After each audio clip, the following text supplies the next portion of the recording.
오늘 저는 부흥과 평화를 주시는 하나님이라는 제목으로 말씀 나누겠습니다. 같이 제목을 읽어보실까요? 시작.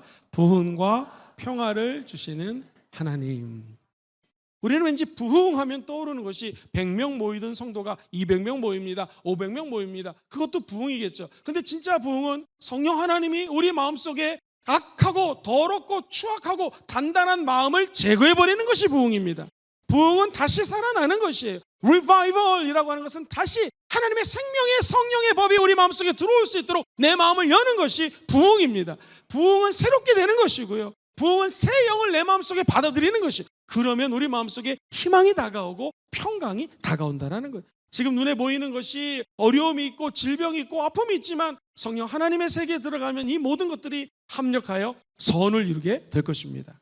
목사님, 저도 하나님이 주시는 부흥과 하나님 주시는 평강을 좀 체험하고 싶습니다 하는 분이 있다면 오늘 두 가지 말씀을 잘 들으시기를 바랍니다. 첫 번째, 저와 여러분들이 진짜 부흥과 하나님의 놀라운 평강을 사모하시면 하나님의 주권 믿기. 시작. 하나님의 주권 믿기. 하나님의 주권을 믿어야 된다는 것입니다.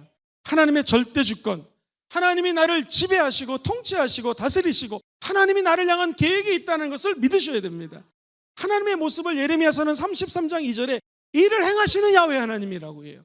그것을 만들어 성취하시는 분이 저와 여러분이 믿고 있는 하나님이십니다. 그의 이름을 야훼라 하는 이가 이같이 이른다라는 거예요. 그렇다면 우리가 해야 될 것이 있습니다. 그것은 저와 여러분들이 범사의 하나님을 인정하는 것입니다. 이게 바로 하나님의 주권을 인정하며 사는 것입니다. 하나님의 주권을 믿는다라고 하는 것은 첫 번째, 주님께 항복하십시오. 시작. 주님께 항복하십시오. 주님께 항복한다는 것은 나의 걱정과 내 불안과 내 좌절과 나의 눈물을 하나님께 다 맡기는 것을 의미합니다. 시편 37편 5절에 보면 너의 길을 야훼께 맡기라. 그를 의지하면 그가 이루어준다라는 거예요. 두 번째로, 하나님 앞에 모든 주권을 인정한다라고 하는 것은 주님 안에서 안식하는 것입니다. 따라해 보실까요? 주님 안에서 안식하십시오. 주님 안에서 안식하십시오. 우리가 기도를 한다라고 하는 것은요, 바로 이겁니다. 너는 내게 와서 부르짖으라. 영어에는 cry out라고 하는 단어를 씁니다. 하나님께 눈물을 흘리며 말 그대로 cry 하면서 부르짖는 거예요. 그러면 우리 지금 약속하십니다. 내가 너에게 응답하겠고 네가 알지 못하는 크고 은밀한 일을 너에게 보인다라는 것입니다. 진짜 안식은 주님 안에 들어와서 부르짖어 기도하는 것입니다. 하나님 안에서 안식을 누린다는 것은 영적인 양식, 말씀을 먹는 것을 의미합니다. 주님이 말씀하십니다. 잠언서 3장 3절에 인자와 진리, 인자는 예수님이시요 진리는 하나님의 말씀입니다. 이 예수님과 말씀이 네 입에서 떠나면 안 된다는 것입니다. 그리고 그 말씀을 네 목에 매며 네 마음판에 새기라. 사람의 말은 맨날 바뀝니다. 조변 섞게 하지요. 그러나 하나님의 말씀은 변하지가 않습니다. 1.1획도 변하지 않습니다. 고린도서 4장 16절, 그러므로 우리가 낙심하지 않는 이유는 우리 겉사람은 낡아지지만 우리의 속사람은 날로 새로워지는 것입니다. 이 부흥과 평안에 대해서 생각을 하다 보니 신기해요. 골로새서 3장 15절은요, 그리스도의 평강이 너의 마음을 주장하게 하라. 너희는 평강을 위하여 한 몸으로 부르심을 받았다. 너희는 또한 감사하는 자가 되라. 신기하죠? 평강과 감사는 연결되어 있습니다. 그래서 큰 두 번째, 진정한 부흥과 진정한 평안은 감사 실천하기. 시작. 감사 실천하기. 감사를 실천할 때 내 마음에 부흥도 오고 우리 마음속에 평강이 다가온다는 것입니다. 감사는요, 내게 있는 결핍 대신에 만족을 발견하는 것입니다. 그래서 마음속에 평화를 누리게 하는 것이죠. 시편 50편 23절에 이렇게 얘기하죠. 감사로 제사를 드리는 자가 하나님을 어떻게 해요? 영화롭게 한다는. 구약의 제사는 오늘날의 예배입니다. 감사로 예배를 드리면 하나님을 영화롭게 하나니 그 행위를 옳게 하는 자에게 하나님의 구원을 보이신다고 말씀하셨습니다. 우리가 감사하기 위해서는요, 먼저 우리 교회에서 하고 있는 감사일기를 적게 되기를 주의 이름으로 소망합니다. 감사일기는 받은 축복을 세어보게 만듭니다. 감사일기는 하나님의 손길을 인식하게 된다는 거예요. 작은 선물을 받았을 때 하나님이 살아계시는구나, 내 필요한 것을 딱 이분을 통해서 공급하게 하시는구나 하는 것이죠. 사실 우리에게는 지혜가 없습니다. 시편 기자는 90편 12절에 우리에게 우리 날 계수함을 가르치사. 이 말은 네가 얼마큼 앞으로 더 살지를 한번 계산해 보라는 것입니다. 그래서 내가 남은 일수를 생각해 보니 이 남은 일수 동안에 해야 될 일이 무엇인가를 하나님께 지혜로 공급받으라는 것입니다. 90장 16절은 쭉 진행하다가 이렇게 말씀이 나옵니다. 주께서 행하신 일을 주의 종들에게 나타내시며 주의 영광을 그들의 자손에게 나타내소서. 감사를 하면 주님이 나에게 행하신 일들을 깨닫게 됩니다. 근데 이 감사는 정말 운동력이 있어가지고요, 나로 끝나는 것이 아니라 내 자손 만대로 감사가 넘쳐나게 된다는 거예요.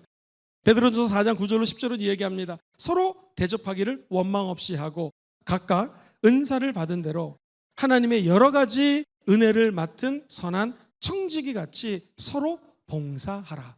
이것을 쉬운 성경은 너 불평하지 말아라. 그리고 불평 대신에 서로 대접하라. 하나님께서는 여러분 모두에게 성령의 선물을 허락해 주셨습니다. 또한 각자에게 특별한 다른 선물을 주심으로 하나님의 은혜를 알게 하셨습니다. 그러므로 하나님의 선물을 가볍게 여기지 말고 착한 종처럼 남을 돕는 일에 사용하십시오. 우리는 받아서 감사하고 감사를 표현해서 감사하고 감사를 나눌 수 있으니까 감사한 것입니다. 그 내용들을 하나하나 조목조목 적으셔서 여러분과 여러분 가정에 감사가 대물림되는 역사가 있기를 주의 이름으로 축원드립니다. 우리는 궁금해져요. 목사님, 그러면 감사라는 것이 뭐가 다 있어야지 감사하는 거 아닙니까?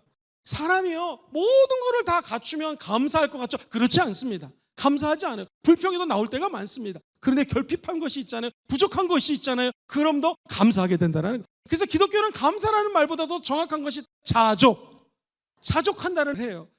하나님의 공급하시는 것을 믿으십니까? 그럼 자족하게 돼요. 모든 영역에서 만족함을 누릴 수가 있는 것입니다. 빌립보서 4장 11절, 내가 궁핍함으로 말하는 것이 아니라 어떠한 형편에든지 나는 자족하기를 배웠다. 바울의 얘기입니다. 목사님, 자족이 좀 어렵습니다. 쉽게 설명해 주겠습니까? 내가 처지가 힘들어서 이렇게 말하는 것이 아닙니다. 나는 내가 가진 것에 만족하고 있으며 어떠한 환경에서도 감사하는 법을 배웠습니다. 킹 제임스 버전에는요, 내가 궁핍함으로 말하는 것이 아니다. 이는 내가 어떤 처지든지 스스로 만족하는 법을 배웠기 때문이다. 스스로 만족하는 것, 이것이 자족이요, 크리스찬을 향한 하나님의 마음이라는 것입니다. 자족하는 마음만 있으면 경건은 큰 이익이 된다는 거예요. 십자가 바라보시면서 그저 감사합니다, 그저 감사합니다, 그저 감사합니다 할 때 우리의 삶이 새 영을 받게 되고 새로운 감동으로 무뎌졌던 마음들이 새로워질 것입니다. 부들부들한 마음이 생기게 될 것입니다. 또 하나요, 감사를 한다라고 하는 것은요, 내 마음에 평강을 가지고 오는데 이 감사가 용서랑 연결이 돼 있어요. 십자가를 바라보시면서 감사 보면 새삼스럽게 나 같은 죄인, 이 부족한 자를 주님이 사랑하셔서 내 죄를 용서하신 것이 참으로 감사하게 됩니다. 성경에 보면 에베소서 4장 32절에 서로 친절하게 하며 불쌍히 여기며 서로 용서하기를 하나님이 그리스도 안에서 너희를 용서하심 같이 하라. 그런 평안이 임한다는 것입니다. 베드로전서 4장 8절, 그 무엇보다도 뜨겁게 서로 사랑할지니 사랑은 허다한 죄를 덮어버린다는 거예요. 십자가에 감사하고 사랑할 때 죄가 덮어진다는 것입니다. 한 걸음 더 나가서 누가 나에게 악을 행했으면 악으로 갚지 말고 선으로 갚으라는 것입니다. 왜 그럴까요?